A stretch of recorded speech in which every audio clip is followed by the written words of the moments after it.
Bonsoir et bienvenue dans cette nouvelle édition de Voyage au bout de la nuit. Je suis ravie de vous retrouver cette nuit pour continuer avec vous ma lecture des contes de l'enfance et du foyer des frères Grimm. Pendant ma lecture, n'hésitez pas à réagir comme d'habitude sur les réseaux sociaux pour poser vos questions, vos commentaires avec le hashtag VBN sur Twitter ou sur notre page Facebook Voyage au bout de la nuit. Je vais reprendre ma lecture, le conte Les deux frères. Je vous souhaite une excellente soirée. Le lion remit la tête du chasseur en place, et le lièvre lui plaça la racine dans la bouche. Bientôt tout se rassembla, le cœur se mit à battre et la vie revint. Alors, le chasseur se réveilla, et effrayé de ne plus voir la jeune fille, il pensa: elle est sans doute partie pendant mon sommeil pour se débarrasser de moi. Dans sa grande hâte, le lion avait remis la tête de son maître à l'envers, mais absorbé par cette triste pensée au sujet de la princesse, celui-ci ne s'en aperçut pas. À midi seulement, au moment du manger, il constata qu'il avait la tête à côté du dos. Et n'en comprenant pas la cause, il demanda à ses animaux ce qui lui était arrivé pendant son sommeil. Alors, le lion lui raconta qu'ils s'étaient tous endormis de fatigue et qu'à leur réveil, ils l'avaient tous trouvé mort, la tête tranchée. Le lièvre était allé chercher la racine de vie, mais lui, dans sa hâte, lui avait mis la tête à l'envers. À présent, il allait réparer sa faute. Alors, il détacha de nouveau la tête du chasseur, et quand il l'eut retournée, le lièvre referma la plaie avec la racine. Cependant, le chasseur était triste. Il errait de par le monde et faisait danser ses animaux devant les gens. Il advint que juste 1 an après, il se trouva dans la ville où il avait délivré la jeune fille du dragon. Et cette fois, la ville était toute tendue d'écarlate. Alors, il dit à l'aubergiste: « Qu'est-ce que cela veut dire ? Il y a 1 an, la ville était tendue de crêpe noire. Que signifie aujourd'hui cette écarlate ?» L'aubergiste répondit: « Il y a 1 an, la fille de notre roi devait être livrée au dragon. Mais le maréchal s'est battu avec lui et l'a tué. Et demain, on doit célébrer leur mariage. » Ainsi, la ville était alors tendue de crêpe en signe de deuil. Et aujourd'hui, elle l'est d'écarlate en signe de joie. Le lendemain, qui était le jour de la noce, le chasseur dit à l'aubergiste à l'heure du déjeuner: « Croirez-vous, monsieur l'aubergiste, qu'aujourd'hui même je mangerai chez vous du pain provenant de la table du roi ?»« Oui, da, dit l'aubergiste, je parierais bien 100 pièces d'or que ce n'est pas vrai. » Le chasseur accepta le pari et donna sa bourse en gage avec autant de pièces d'or. Puis il appela le lièvre et lui dit: « Va, cher ami sauteur, et apporte-moi du pain tel qu'en mange le roi. » Or, le lièvre était le plus petit de tous. Il ne pouvait charger personne d'autre de la commission, et il lui fallut bien se mettre en route.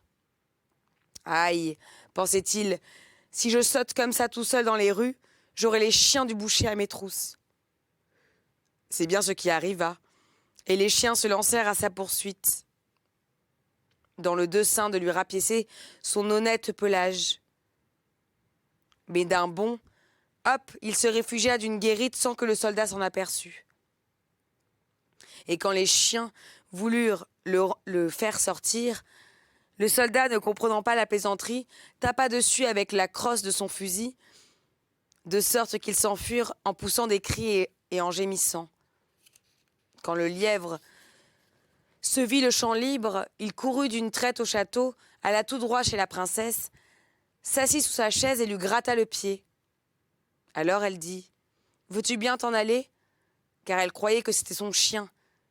Le lièvre lui gratta une seconde fois le pied et elle dit de nouveau: « Veux-tu bien t'en aller ?» croyant toujours que c'était son chien. Mais le lièvre ne perdit pas la tête. Il la gratta une 3e fois.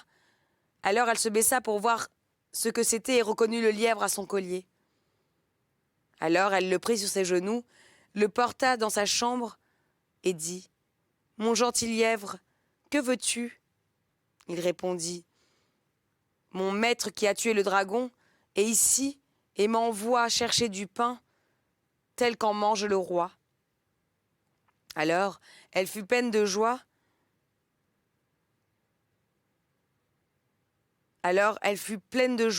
Et fit venir le boulanger et lui ordonna d'apporter un pain semblable à celui du roi.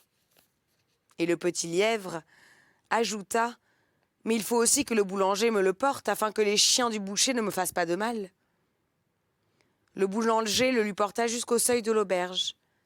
Là, le lièvre se dressa sur ses pattes de derrière, saisit le pain avec ses pattes de devant et le porta à son maître.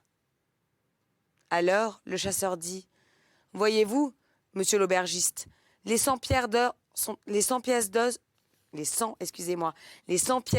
sont à moi. » L'aubergiste fut étonné, mais le chasseur continua : « Nous disons donc que j'ai le pain, monsieur l'aubergiste, mais à présent je voudrais aussi manger du rôti du roi. » L'aubergiste dit : « J'aimerais bien voir cela. » Mais il ne voulut plus le parier. Le chasseur appela le renard et dit : « Mon petit renard, va me chercher du rôti tel qu'en mange le roi. » Le renard connaissait mieux que personne les chemins dérobés. Il se glissa dans les coins sans qu'un chien l'aperçût, se mit sous la chaise de la princesse et lui gratta le pied.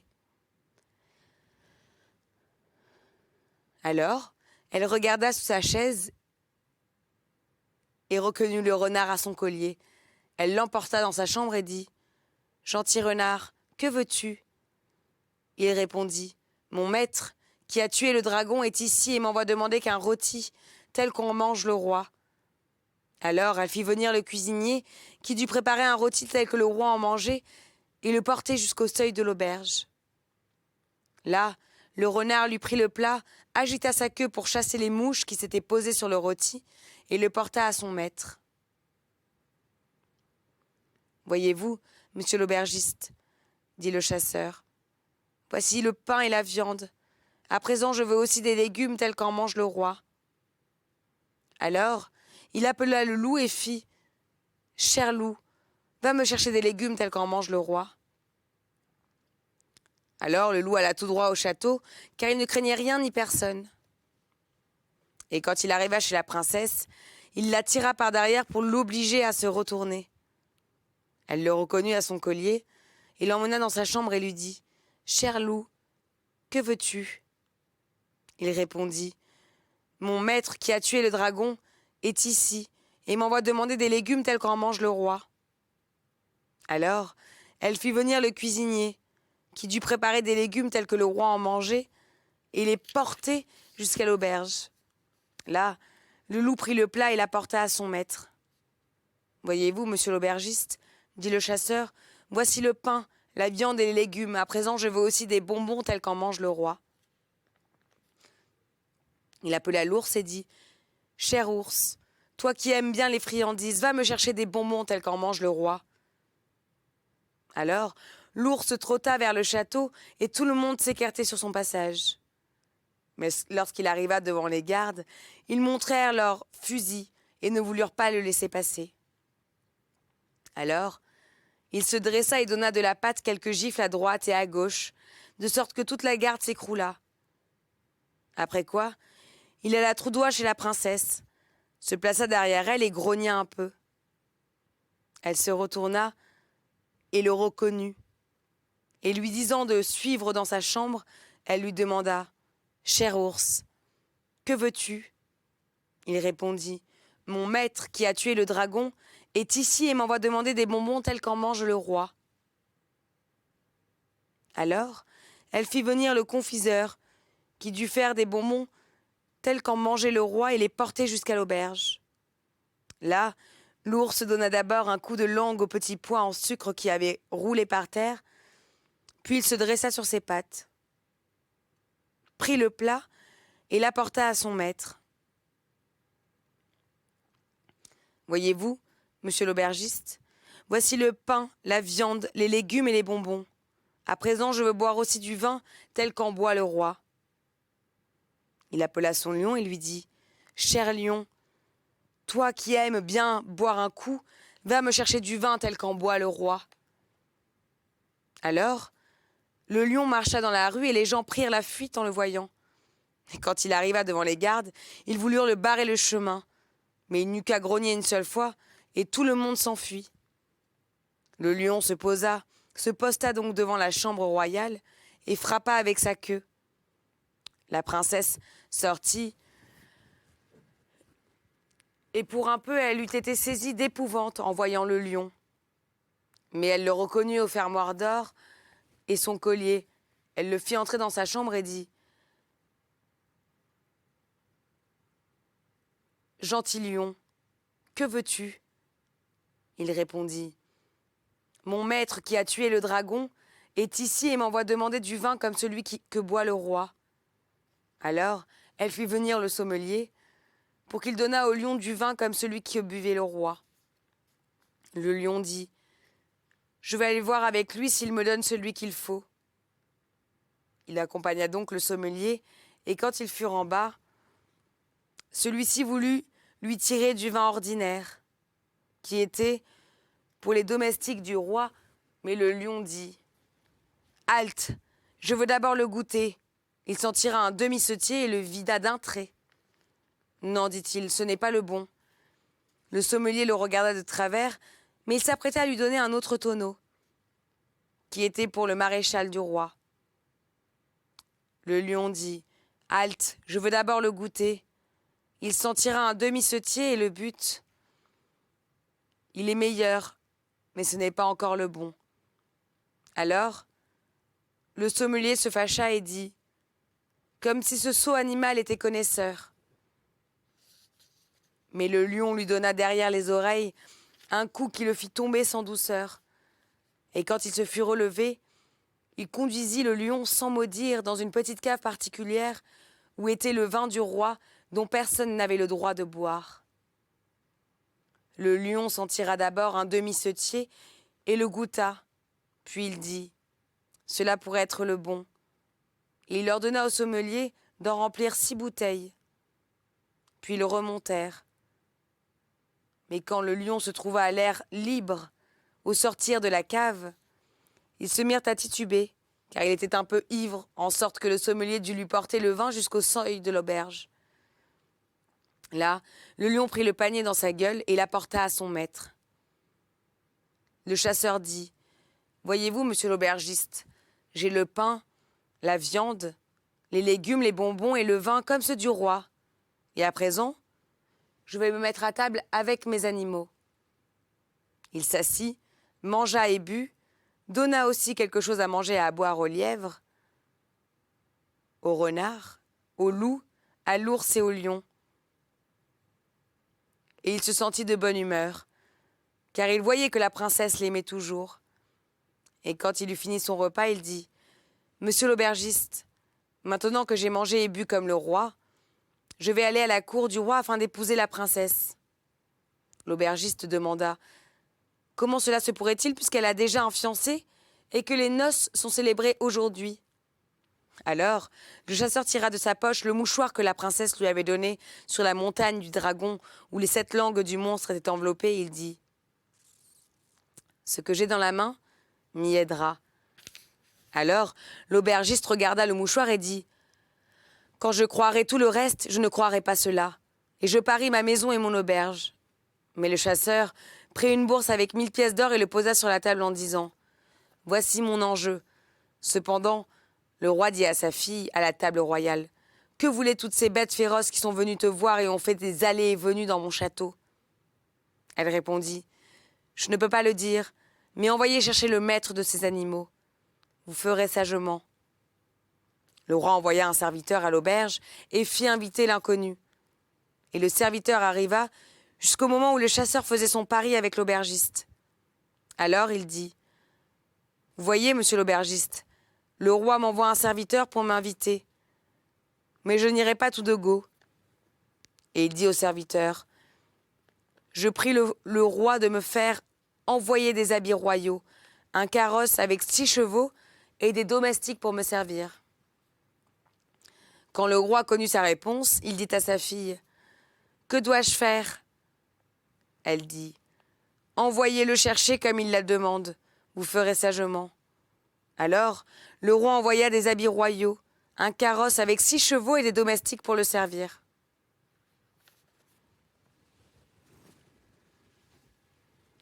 En les voyant venir, le chasseur dit « Vous voyez, monsieur, l'aubergiste, on vient de me chercher comme je l'ai exigé. » Et il mit les habits royaux, prit le mouchoir avec les langues de dragon et se rendit chez le roi. En le voyant venir, le roi dit à sa fille « Comment dois-je le recevoir ?» Elle répondit « Allez à sa rencontre, vous ferez sagement. » Alors, le roi alla à sa rencontre et le conduisit en haut, et ses animaux le suivirent. Le roi lui désigna une place à côté de lui, et de sa fille, en sa qualité de fiancé, le maréchal était assis de l'autre côté. Mais il ne le reconnut pas. Or, on apportait justement les 7 têtes du dragon pour les faire venir, et le roi dit « Ces 7 têtes sont celles que le maréchal a tranchées au dragon. C'est pour elle que je lui donne aujourd'hui ma fille, pour femme. » Alors, le chasseur se leva, ouvra les 7 gueules et dit « Où sont les 7 langues du dragon ?» Le maréchal fut pris de peur, il devint tout pâle et ne put que répondre. Enfin, il dit dans sa frayeur « Les dragons n'ont pas de langue. » Le chasseur dit « Les menteurs n'en devraient pas en avoir, mais les langues de dragon sont les preuves du vainqueur. » Et il défit son mouchoir. Elles étaient toutes les 7. Puis il mit chaque langue dans la gueule dont elle faisait partie, et elle s'y adaptait parfaitement. Ensuite, il prit le mouchoir où était brodé le nom de la princesse, et il le montra à la jeune fille en lui demandant à qui elle l'avait donné. Alors, elle répondit « À celui qui a tué le dragon. » Puis il appela ses animaux, ôta à chacun son collier et au lion son fermoir d'or, les montra à la jeune fille, en lui demandant à qui ils appartenaient. Elle répondit « Le collier et le fermoir d'or étaient à moi. Je les ai partagés entre les animaux qui ont aidé à vaincre le dragon. » Alors, le chasseur dit « Quand, las du combat, je me suis couché pour dormir, le maréchal est venu et m'a tranché la tête. Ensuite, il a emporté la princesse, se donnant pour celui qui avait tué le dragon. Et je prouve qu'il a menti par ses langues, ce mouchoir et ce collier. » Ensuite, il raconta comment ses animaux l'avaient guéri avec une racine merveilleuse et qu'il avait erré tout un an avec eux pour revenir enfin ainsi. Où il avait appris l'imposture du maréchal grâce au récit et de l'aubergiste. Alors, le roi demanda à sa fille « Est-il vrai que celui-ci a tué le dragon ?» Alors elle répondit « Oui, c'est vrai. À présent, je peux révéler le forfait du maréchal, puisqu'il éclate au grand jour sans que j'y sois pour rien, car il m'avait arraché la promesse de me taire. C'est pourquoi je me suis réservé le droit de ne célébrer le mariage que dans 1 an et 1 jour. » Alors, le roi fit venir 12 conseillers pour juger le maréchal, et ils condamnèrent à être écartelés par 4 bœufs. Ainsi, le maréchal fut-il exécuté. Quant au roi, il donna sa fille au chasseur et le nomma gouverneur de tout son royaume. La noce fut célébrée en grande joie, et le jeune roi fit venir son père et son père adoptif et les combla de trésors. Il n'oublia pas non plus l'aubergiste. Il le fit venir et lui dit « Voyez-vous, monsieur l'aubergiste, j'ai épousé la princesse, en sorte que votre maison et votre auberge sont à moi. » L'aubergiste dit « Oui, ce serait justice. » Mais le jeune roi dit « La grâce primera le droit. Vous garderez votre maison et votre auberge, et je vous fais cadeau des 1000 pièces d'or par-dessus le marché. » À présent, le jeune roi et la jeune reine étaient gais et vivaient heureux ensemble. Ils allaient souvent à la chasse, car ils prenaient plaisir, et ces animaux le suivaient.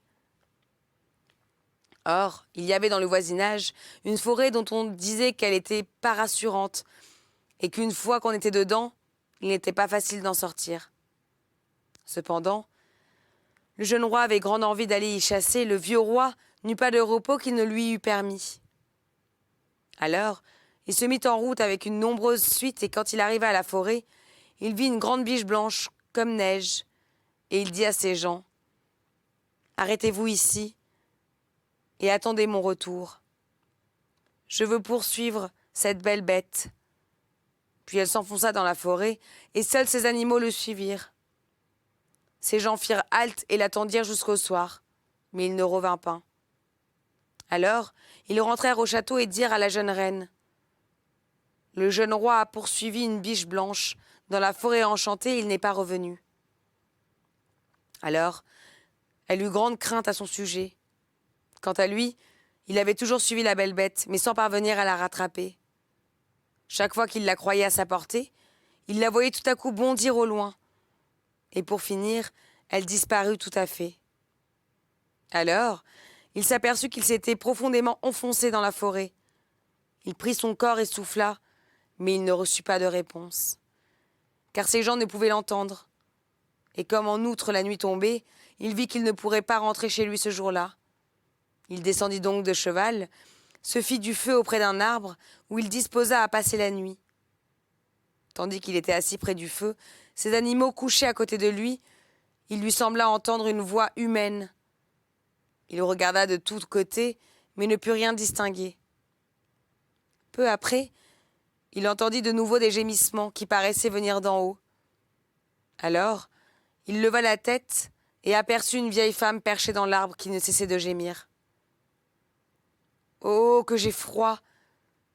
Il lui dit. « Si tu as froid, descends et viens te chauffer. » Mais elle répondit. « Non, tes animaux me mordraient. » Il répondit. « Ils ne te feront rien. » « Ma brave vieille, viens donc. » Alors c'était une sorcière et elle dit. « Je vais te lancer une verge du haut de l'arbre. Si tu leur en donnes un coup sur le dos, ils ne me feront rien. » Alors, elle lui lança une petite verge et il leur donna un coup. Aussitôt, ils cessèrent de bouger et furent changés en pierre. Et quand la sorcière fut tranquille de ce côté-là, elle descendit de l'arbre et le touchant lui aussi avec une baguette, elle le changea en pierre. Puis elle éclata de rire et le traîna avec ses animaux dans une fosse où il y avait déjà beaucoup de pierres pareilles. Cependant, comme le jeune roi ne revenait toujours pas de crainte et les appréhensions de la reine ne cessaient de grandir, or, il advint que juste en ce temps-là, l'autre frère qui était parti vers l'est au moment de leur séparation, arriva dans le royaume. Il avait cherché un emploi, et n'en ayant pas trouvé, il avait erré à l'aventure en faisant danser ses animaux. Alors, il eut l'idée d'aller voir le couteau qu'ils avaient fiché dans un tronc d'arbre car en se séparant, afin d'apprendre ce qu'il était devenu de son frère. Une fois là, il vit que le côté de son frère était à demi rouillé, à demi brillant. Alors il fut effrayé et pensa : « Il faut qu'un grand malheur lui soit arrivé, mais je puis peut-être le sauver car la moitié de la lame est encore brillante. » Il partit donc vers l'ouest avec ses animaux, et quand il arriva à la porte de la ville, le garde vint à sa rencontre et lui demanda s'il fallait annoncer son retour à son épouse.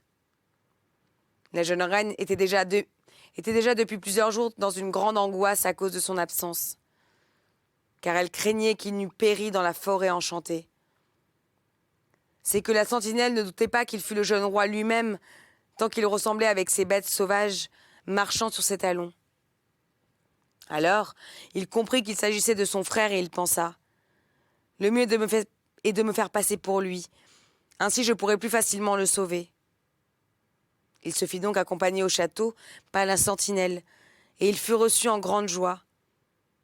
La jeune reine ne doutait pas que ce fût son époux, et elle lui demanda pourquoi il s'était absenté si longtemps.